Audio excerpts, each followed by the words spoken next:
Bonjour à tous et bienvenue sur notre webinaire Enable Cov Data Protection. Je suis Clément Guillonnet, commercial chez Wattsoft et je serai aujourd'hui accompagné de Thibaut Dabadi, notre technicien support. Aujourd'hui, nous allons d'abord présenter Cov de manière un peu plus globale et puis nous passerons sur une démonstration technique pour pouvoir un peu voir et manipuler la console. Passons maintenant aux fonctionnalités clés de Cov Data pour faire un peu de théorie. Tout d'abord sur la partie Cloud First, donc Cov Data supprime la nécessité d'une infrastructure coûteuse avec la déduplication et la compression des données. Vous avez moins de bandes passantes et donc moins de coûts de stockage forcément. Cov Data permet aussi une récupération rapide avec des restaurations quasi instantanées de fichiers, d'applications ou même de systèmes entiers. Et finalement, grâce à une console centralisée, vous pouvez gérer facilement depuis n'importe quel appareil, tout en assurant une protection complète pour vos clients. Pour les autres fonctionnalités clés, de manière rapide, il y a aussi donc l'automatisation des sauvegardes qui permet de planifier intelligemment vos sauvegardes en fonction des politiques définies avec vos clients. Concernant la partie sécurité qui est forcément primordiale, c'est un chiffrement du coup AES 256 qui protège les données en transit et au repos, et les clés de chiffrement sont gérées localement. Et enfin, grâce aux rapports et alertes détaillés, vous gardez une vue d'ensemble sur l'ensemble des sauvegardes et vous pourrez générer des rapports personnalisés pour vos clients. Vous pourrez aussi automatiser les envois ou alors les faire vous-même selon la demande du client. Concernant la technologie qu'utilise Cov Data Protection, on est sur une technologie True Delta, c'est-à-dire qu'elle divise les fichiers en petits blocs et ne sauvegarde que ceux qui ont été modifiés. Par exemple, pour un fichier de 2 mégabits, elle découpe en 8 blocs de 256 bits. Chaque bloc est identifié par un hash unique qui permet d'ignorer les blocs non modifiés lors de la sauvegarde suivante. Cette méthode réduit significativement la bande passante et le temps de sauvegarde, ce qui est idéal pour les environnements avec des ressources un peu plus limitées ou également pour ceux avec des connexions internet un peu plus limitées. On sait que la fibre n'est pas encore partout en France. En restant sur les technologies de sauvegarde, au niveau de la compatibilité, donc évidemment, Cov est compatible avec divers environnements comme Windows, Mac et Linux, offrant une flexibilité maximale pour toutes les sauvegardes. Pour la partie Linux, c'est vrai que c'est pas pour tous les environnements de sauvegarde. Ça marche relativement bien sur Linux, on a pas mal de clients satisfaits, donc si jamais vous avez quelques workstations sur Linux, Cov Data répondra à 100% de vos besoins. Et finalement, concernant les autres environnements qui sont sauvegardables, que ça soit de l'Hyper-V, du VMware, des réseaux, tout, on va dire tout est pris en charge. Et également du coup du 365 sur lequel nous allons faire un petit focus. Juste avant de vous parler du backup de 365, un petit focus aussi sur le backup document, qui est une fonctionnalité que propose Cov Data. Donc c'est un agent automatisé qui sauvegarde tous les fichiers de type. Donc c'est Word, Excel, PowerPoint, PDF et PST. Ce qui fait que ça vous offre, on va dire pour certaines workstations, un tarif encore plus réduit si vous avez uniquement du backup document à faire, et ce de manière illimitée en termes de stockage.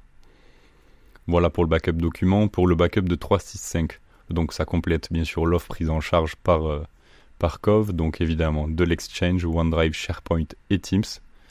Et donc c'est aussi simple que ça, il suffit de synchroniser le compte Microsoft et autoriser Cov à communiquer avec celui-ci pour sélectionner les utilisateurs et les sources à sauvegarder. Ça vous permet de déployer au fur et à mesure sur vos clients. Vous pouvez par exemple les mettre dans un premier temps en trial, leur dire que vous backupez tous leurs tenantes et ensuite c'est peut-être plus facile pour après aller voir un client et on va dire le faire signer. Et finalement, pour finir la partie théorie, on peut aussi voir que Cov propose plusieurs options de restauration adaptées à divers scénarios. Que ce soit de la récupération de fichiers spécifiques, la restauration virtuelle ou le bare metal recovery. Vous pouvez ainsi, on va dire, assurer une flexibilité sur tout ce qui est technologie de restauration, que ça soit après sinistre ou que ça soit même des tests de récupération à faire pour rassurer vos clients et montrer que si jamais il y a un incident, vous savez gérer la situation et vous avez déjà fait des tests de récupération sur certains environnements.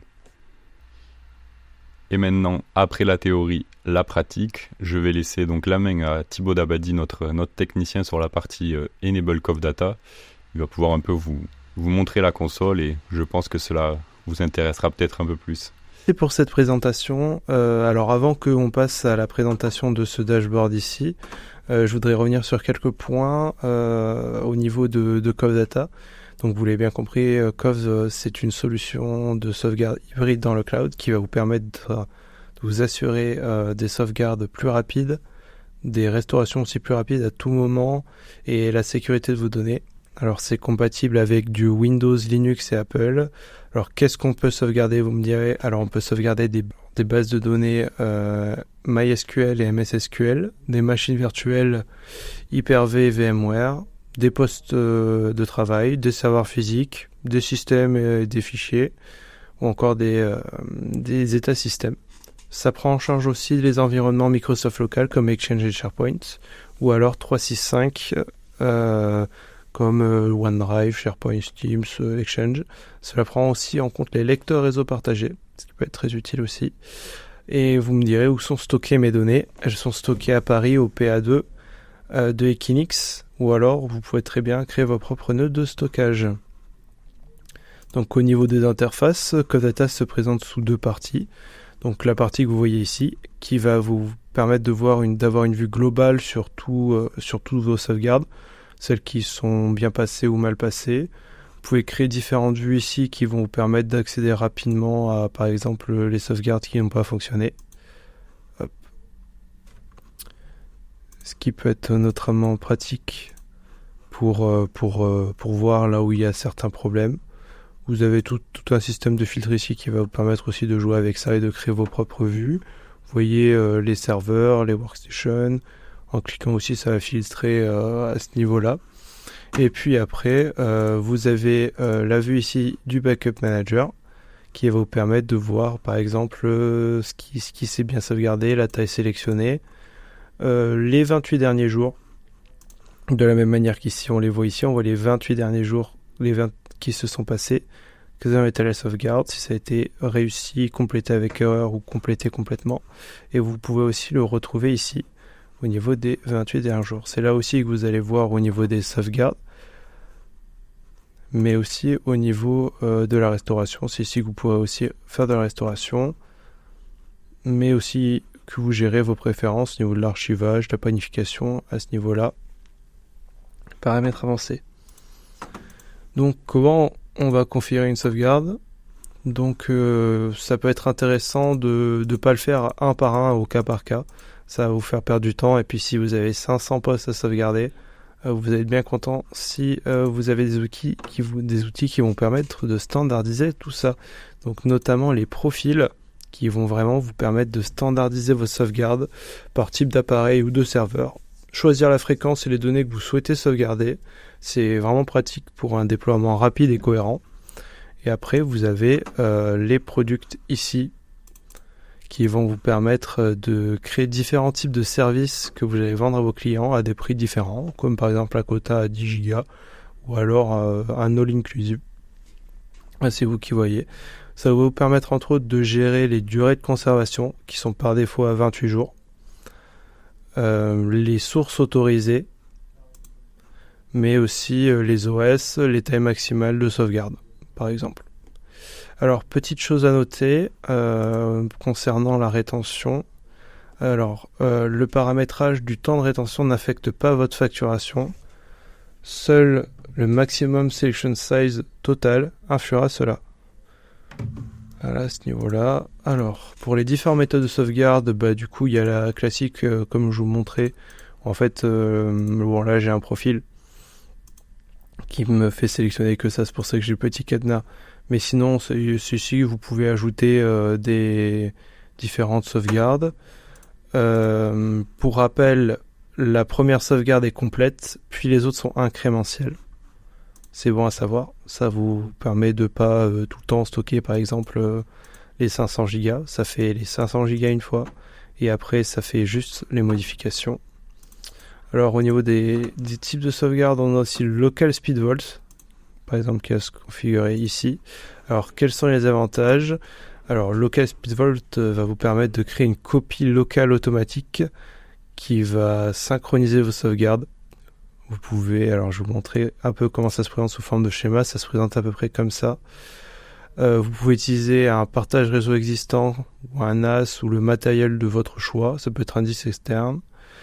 Ça va vous permettre d'avoir une restauration par exemple plus rapide des données vu que vous avez déjà une copie en local. Et ça va vous fonctionner un peu sous cette manière. alors que vous allez envoyer vos données vers le Local Speed Vault, mais aussi vers le cloud. Et s'il y a des données que le Local Speed Vault n'a pas, il ira les chercher dans le cloud pour pouvoir être complet là-dessus. Donc ensuite, on a l'archivage. L'archivage qui sont virés par exemple ici. Alors, ça va vous permettre de conserver plus de points de restauration dans le cloud pour une longue durée sans coût supplémentaire. On parlait tout à l'heure d'history limit. Là justement, si j'ai un history limit de 28 jours, peut-être que je peux faire un archivage tous les mois, ce qui fait que ad vitam aeternam, votre archivage elle reste, et ça va vous permettre en cas d'ultime nécessité de revenir loin en arrière. Par exemple, j'ai déjà eu le cas d'un client où son client final en fait l'a prévenu 6 mois après qu'un fichier avait disparu. Et grâce aux tâches d'archivage, justement, il a pu récupérer ce fichier par chance. Et c'était un fichier important en plus. Donc c'était intéressant, c'est vraiment intéressant à ce niveau-là. Ça vous permet de passer par là. Et après, nous avons le seeding qui se trouve ici. Alors, le seeding, ça va permettre de faire une backup sur place, en local, sur un support externe comme un disque dur, et de l'envoyer dans le cloud. C'est particulièrement utile pour un backup initial si un poste a une mauvaise connexion internet. Si ça arrive de moins en moins souvent, mais suivant où vous êtes dans la France, c'est vrai qu'il y a des zones où la connexion n'est pas top, et ça vous permet de facilement faire ça. C'est possible de faire du reverse seeding. Vous pouvez restaurer une sauvegarde depuis un support externe, ce qui peut être pratique aussi pour les mauvaises connexions. Donc maintenant, nous allons voir les différentes méthodes de restauration. Donc pareil, la méthode plutôt classique où par exemple je veux sélectionner un fichier. Tac. Je suis pas patient. Hop. Je vais recharger un coup.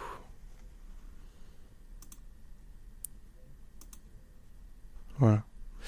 Donc par exemple, ça va se présenter tout le temps de la même façon pour vos différentes sources. En fait, elles vont apparaître au fur et à mesure ici, et ça va se présenter comment? C'est-à-dire que vous allez avoir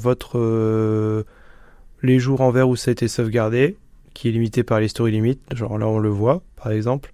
On voit que ma dernière sauvegarde la plus lointaine, c'est le 17, et après on voit des archives ici. Ce qui fait que si je vais là tous les 2 du mois, enfin un peu plus ou moins, on voit que j'ai une archive qui me permet d'aller vraiment loin à ce niveau-là. Et sinon, je clique ici, ça va me permettre de récupérer par exemple un fichier. Je descends là, je descends dans user. Bref, vous avez compris, ça va vous permettre d'aller chercher ici des fichiers que vous voulez. Donc ça va se passer ça va se présenter plus ou moins de la même façon, comme je disais, pour des applications, des bases de données, de l'état système, et après même pour de la restauration d'archives, c'est comme je disais, hop, vous retrouvez, vous avez votre archive ici, c'est nickel. Alors, vous avez aussi la barre Metal Recovery. Ça va être utile lorsqu'une machine est en panne et que vous devez la récupérer complètement, genre la machine de votre client a pris feu, ou alors, je sais pas, il y a un pain de TNT qui s'est glissé dedans, elle a explosé.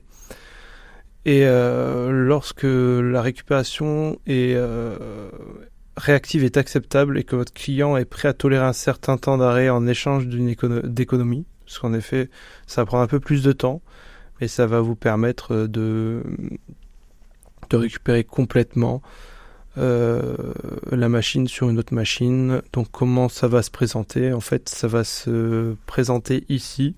Vous allez créer une clé bootable par exemple, et sur un nouveau serveur, vous allez booter sur la clé, vous allez arriver sur cette interface, et c'est à partir de là que vous pouvez restaurer complètement une machine. Donc l'état système, les fichiers, tout, ça va tout ça va tout restaurer, et c'est pour faire du physique vers du physique, quoi. C'est l'intérêt, c'est vraiment de passer par là. Et après, on a le Virtual Disaster Recovery. Ça veut dire que lorsqu'une machine physique ou une VM ne fonctionne plus et que vous devez la récupérer complètement sous forme virtuelle, ça va être, justement, je suis dans cet onglet-là. En fait, le but, ça va être de l'utiliser pour récupérer un système complet dans une nouvelle VM qui sera le miroir de l'ancienne.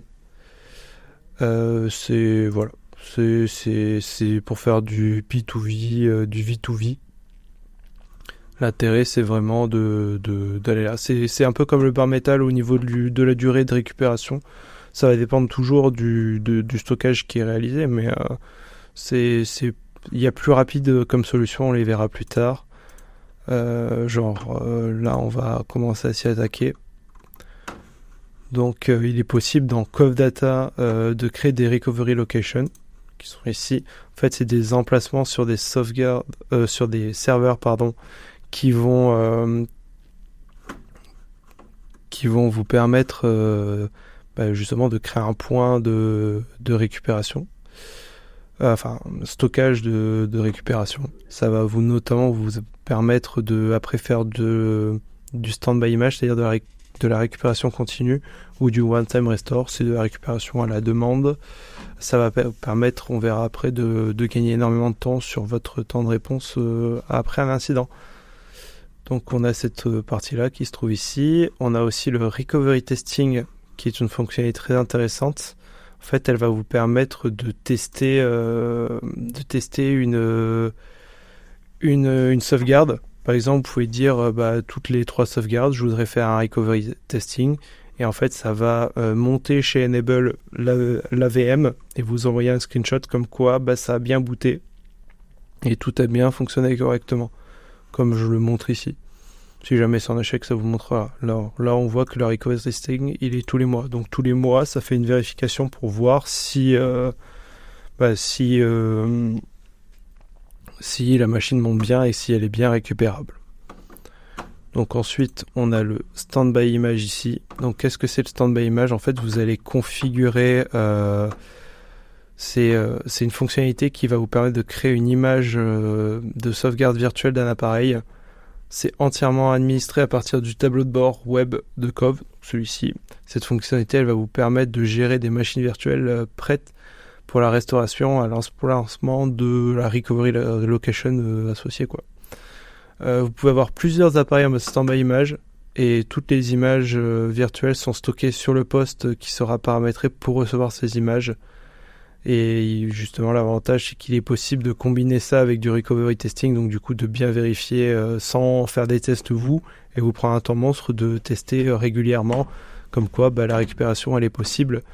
Donc en fait, ça va être automatique. C'est par exemple à chaque sauvegarde, vous allez finir qu'à chaque sauvegarde, du coup la restauration va se faire sur la recovery location associée, et ça va vous permettre de gagner un temps fou. Par exemple, sur un serveur de vos clients, vous allez mettre ça en place et à chaque sauvegarde, ça va faire ça. Par exemple, la VM tombe, hop, vous pouvez directement lancer celle qui est en standby image et la monter en tant que VM et ça vous permettra de gagner un temps mais fou sur l'intervention et comme ça permet de ne pas avoir de problème au niveau du SLA, au niveau du PRA aussi. Et surtout un client satisfait de pouvoir fonctionner malgré une grosse panne. Donc c'est vraiment ça le principal et ça se fait en automatique. C'est vous le programmez et ça se fait une fois programmé, ça le fait automatiquement. Contrairement au One Time Restore qui, si vous avez bien compris, c'est la même chose que le Standby Image, sauf qu'à la seule nuance, c'est qu'en fait ça c'est fait à la demande. Le One Time Restore il va se faire à la demande, ça va marcher de la même manière. Mais là, c'est vous qui allez faire la demande. Là, je veux que cette VM, elle soit restaurée maintenant sur le point de location, sur la recovery location. Et puis c'est la seule différence entre les deux. Les deux sont compatibles avec du Azure, du Hyper-V et de l'ESXi. Donc là-dessus, il y a pas vraiment de souci là-dessus. Hop, et puis maintenant, nous allons voir les rapports. Donc l'avantage des rapports, c'est de pouvoir déjà s'assurer que que tout se passe bien, mine de rien, après chaque backup. Donc ça va vous permettre, déjà après chaque backup, vous pouvez très bien être prévenu en mettant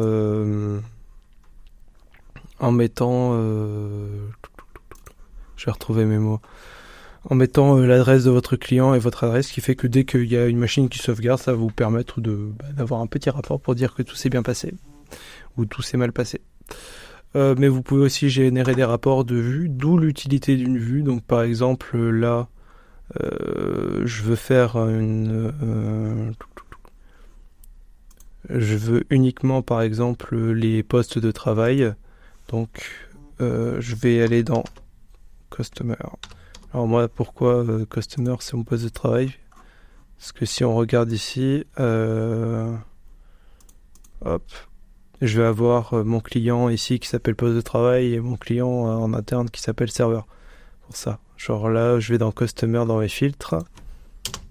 Tac, on voit Customer Propriety, je fais ça. Et là, par exemple, je vais faire poste de travail.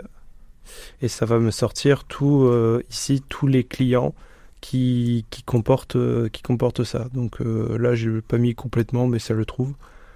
Mais par exemple, si j'ai mis, je crois, sur mon autre ici, par exemple, j'ai Cybertech de la même manière. Hop. Tac. Je reviens ici.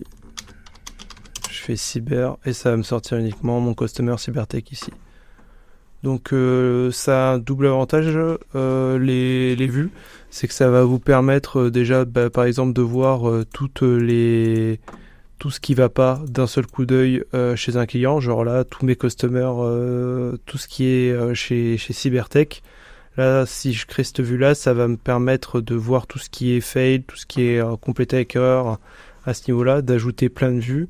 Et après, vous les sauvegardez ici, rien de plus simple. Par exemple, hop, démo, voilà. Hop, vous les sauvegardez et ça va vous permettre de la retrouver directement ici. Et par exemple ici, System State, on a d'autres vues comme par exemple pour le 365 ici. Et ça va vous permettre de faire des vues et ça, au lieu de chercher et de scroller si vous avez 500 clients, hop, vous faites une vue, hop, ça vous met le vue avec déjà les filtres configurés ici, et puis c'est plus simple. Et après, ça vous sera plus simple pour les rapports. Pour les rapports à ce niveau-là, parce que quand vous générez un rapport, en fait, c'est un rapport qui est généré par rapport à la vue. Donc, par exemple, voilà, on récupère toutes mes vues. Donc, je vais sélectionner, par exemple, System State Only. Ça va me permettre de voir ça. Et donc là, ça va vous permettre de mettre, par exemple, une adresse de client final, vous pouvez choisir à quelle fréquence vous voulez le faire. Et ça va vous permettre de documenter et de démontrer votre valeur ajoutée que vous apportez à chaque jour, chaque semaine, grâce à une synthèse de reporting automatisée. Ça va permettre aussi à votre technicien, lorsque les choses ne se passent pas comme prévu, qu'il puisse remédier immédiatement et de comprendre l'habitude d'utilisation de vos données afin d'informer les politiques de facturation de vos clients. Ce double effet. Voilà, j'ai fait un rapide tour de Covdata. Si vous avez des questions, n'hésitez pas à nous contacter. On a un support qui est fait pour ça, ou alors même des questions commerciales. Et puis, je vais laisser la main pour la suite de la présentation. Merci à vous. Merci Thibaut pour cette démonstration. Avant de clôturer ce webinaire, nous allons revenir sur un slide donc, qui sont des exemples d'offres à commercialiser pour les MSP. On a pas mal de demandes de certains de nos partenaires sur cette partie-là. C'est pourquoi on a ajouté ce slide dans nos webinaires. Donc très simplement, déjà je vous invite si besoin, à faire un screenshot de ce slide.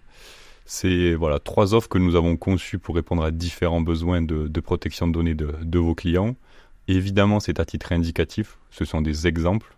Donc c'est pour vous inspirer, on va dire que vous partiez sur une base pour construire votre offre. Mais ce que l'on peut préconiser de certains partenaires avec lesquels nous avons discuté, ça serait par exemple une offre standard pour tout ce qui est besoin de backup basique, donc notamment axé pourquoi pas sur le backup document de Covdata. Une offre un peu plus évoluée, donc par exemple une offre pro qui serait parfaite pour les entreprises qui souhaitent une reprise d'activité rapide et une couverture un peu plus complète sur tout ce qui va être workstation et serveur. Et une offre, on va dire, générale qui prendrait toutes les fonctionnalités de Covdata pour garantir une continuité des services, pour les entreprises un peu critiques et qui ne peuvent pas se permettre d'avoir des temps d'arrêt. Et évidemment, sur la partie 365, ça peut être inclus dans toutes les offres en supplément. Donc voilà, c'est des modèles où vous pouvez vous adapter pour chacun de vos clients. Et finalement, pour vous accompagner sur la mise en place donc de Cove Data, Whatsoft est là pour vous accompagner et pour obtenir rapidement des résultats. On offre un soutien en continu avec des ressources de formation, également une chaîne YouTube où vous pouvez retrouver des tutoriels, des vidéos et des sessions aussi de formation. Nos formations sont certifiées Calliope, donc si vous avez besoin de former des équipes techniques ou des personnes de votre entreprise, c'est tout à fait possible de le faire passer sur votre budget Calliope. Et finalement, on arrive sur la dernière slide, donc vous retrouvez un QR code pour lancer un trial d'essai pendant 30 jours.